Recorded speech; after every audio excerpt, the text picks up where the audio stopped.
Seorang karyawati toko sayur di Kota Batam, Kepulauan Riau ditemukan tewas dalam kondisi mengenaskan, nyaris tak berbusana dan terbungkus plastik beberapa waktu lalu.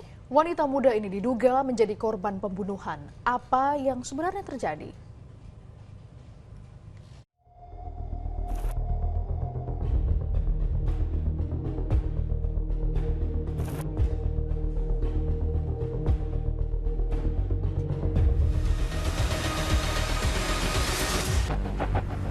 Mendapat laporan dari warga di Kompleks Pasar Sagulung, Kota Batam, ada bau busuk menguar di salah satu kamar mes karyawan di lantai 3. Tim Inafis Satuan Reskrim Polresta Barelang bergerak ke TKP dan menemukan fakta seorang wanita tewas dengan kondisi memilukan, mulai membusuk.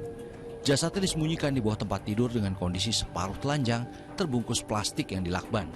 Yang mencurigakan, korban yang diketahui bernama Nelwina Tanjung, 22 tahun, seorang kasir di toko sayur di Blok E nomor 11 ini, tewas di kamar karyawan lain, inisial ZB, yang tidak diketahui keberadaannya. Nelwina pun berdasarkan keterangan rekannya, sudah tak muncul sejak Jumat pagi. Kuat dugaan korban dibunuh. Tapi kan malam Jumat itu masih jumpa dia. Dari malam Jumat itu lah. Malam Jumat itu dia udah pulang kemarin, terus dia Jumatnya nggak ada ketemu. Nggak ada di ruko, nggak turun, nggak jualan gitu kan. Biasanya kalau pagi kan kami dibawa ngobrol-ngobrol, ini dia nggak ada. Jumat pagi juga nggak ada? Jumat pagi nggak ada. Mulai dari Jumat pagi sampai Sabtu. Boleh tahunya tadi malam ya? Tahunya Sabtu siang. Sabtu siang, udah meninggal ya? Iya udah ada. Udah tentunya sih banyak mengarnya. Setelah olah TKP, polisi mengevakuasi jasad korban ke Rumah Sakit BP Batam untuk mengetahui lebih jauh penyebab kematian korban. Pada hari Sabtu tanggal 6 Juli 2024 sekira pukul 14.00, informasi dari masyarakat ada penemuan mayat. Mayat itu ada meninggal di dalam kamar.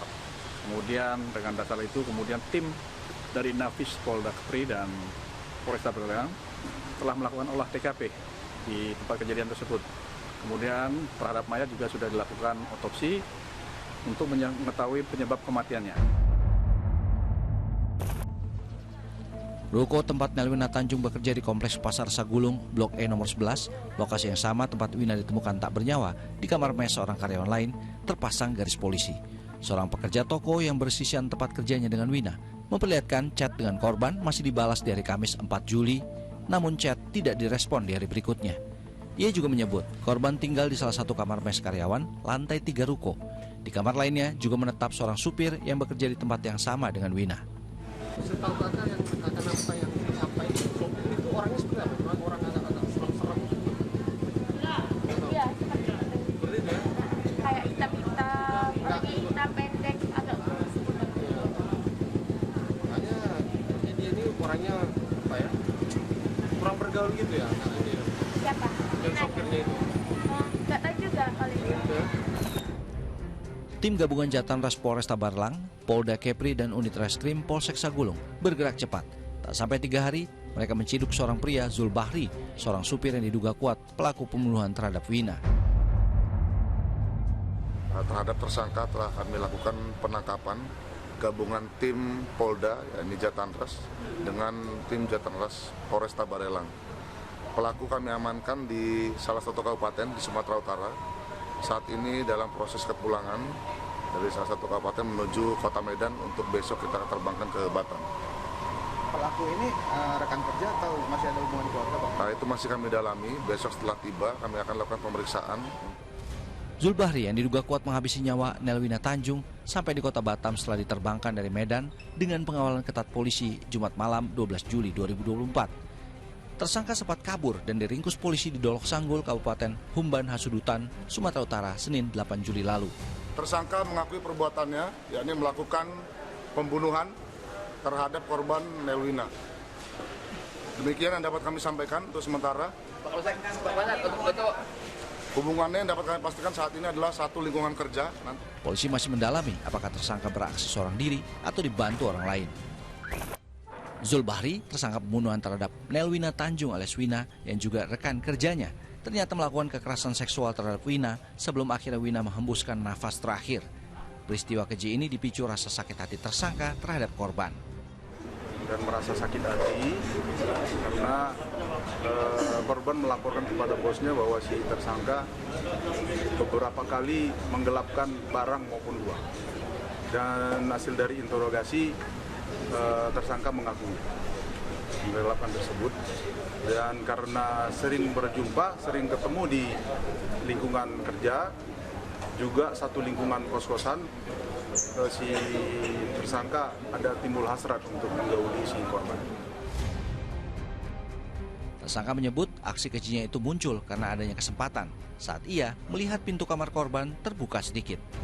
Kau udah kenal apa korban? Kurang lebih 3 bulanan, Pak. 3 bulan.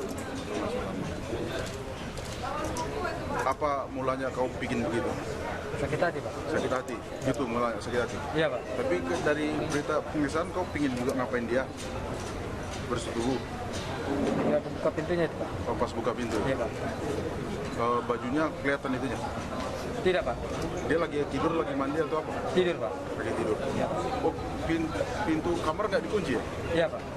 Kok tahu kok nggak dikunci? Kebuka sih, apa, Pak? Kebuka sedikit? Sedikit. Kau ceritakan? Apa, Pak? Mati dulu atau sudah? Lemas, Pak. Dia sudah lemas. Sudah lemas, Pak. Dilemaskan dulu, dicekik alias dicekik. Artinya ketika dilakukan pemerkosaan itu masih hidup, bro? Masih hidup nggak waktu perkosaan? Berapa bisa, Pak? Perkosaan masih hidup nggak? Udah nggak berdaya, Pak? Nggak ada. Dari hasil otopsi, korban mengalami luka di bagian mulut akibat pukulan tersangka dan korban kehilangan nyawanya setelah dicekik hingga kehabisan nafas. Sebelum kabur, Zul Bahri sempat mengambil barang berharga korban berupa ponsel, powerbank, dan uang sebesar Rp100.000 yang ada di dompetnya.